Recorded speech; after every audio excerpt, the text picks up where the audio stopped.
Ano sabi mo sa live mo? Na kesyo, na-corner nyo ako sa bikutan? Correction ha? Na-corner nyo ako doon at ako'y nagmakaawa? Ha? Totoo ba yun? Ako'y nagmakaawa? Tawagan nga natin si JC kasi pagkakaalam ko, hindi nyo ako na-corner doon. Sadyang, nandun si Batalan, dinadalaw ka ata, at tagkataon, alam mo, Norman, para ito na, i-clear ko na rin ito, yung pinagmamayabang mong nagmakaawa ko sa'yo sa bikutan, ha? Paano ako magmamakaawa sa'yo? Paano nyo ako makukorner? Si Pilyang vlogger ako ng PNP.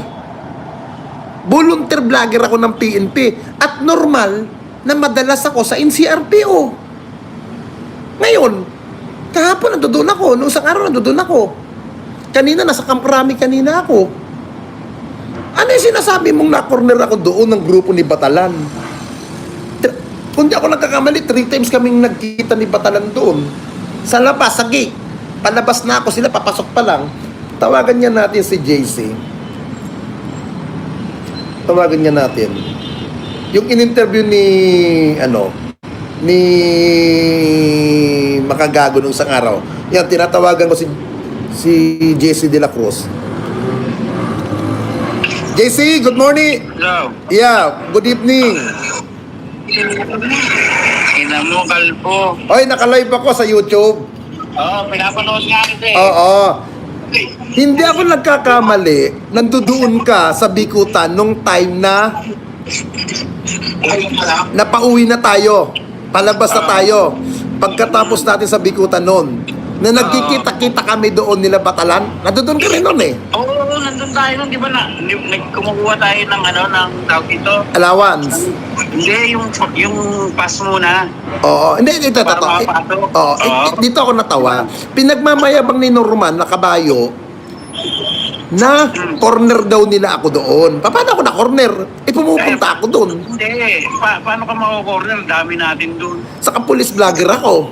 Oo, di ba? Paano ako magagalaw nila Batalan doon?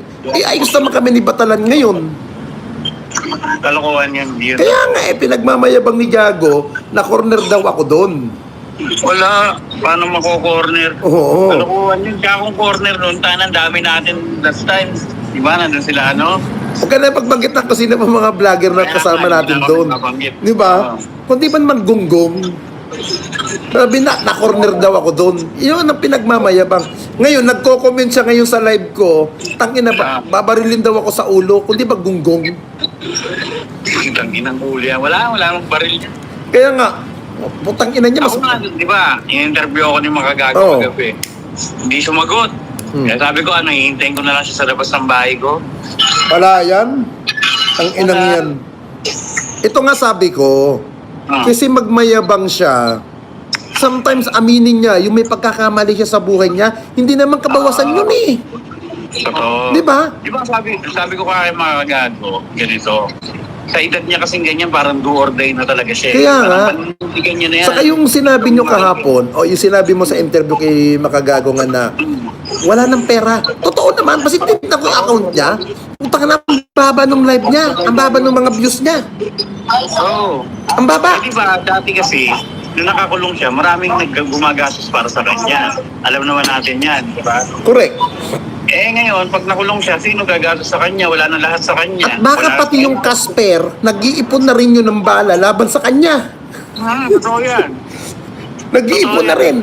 Alam mo Norman, ingatan mo si Casper kasi baka mamaya akala mo kakampi mo yan, putang inang yan. Nag-iipon na pala ng bala laban sa'yo. Oo, nagbibideo-video na yan. Oo. Yun ang ingatan mo. Tandaan mo, Norman, kung si Kristo hinudas ng kanyang sariling disipulo, ikaw pa kaya na demonyo ka rin, pukin ang ina mo ka.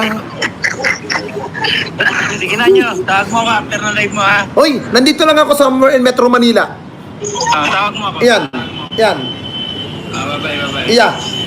Sabihin mo kay Colonel Ibay, nandito lang ako. Anytime, pwede ako lumipad sa kanya, kay Colonel.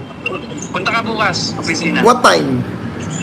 Kahit mga before lunch. Okay, copy. Sige, see you tomorrow.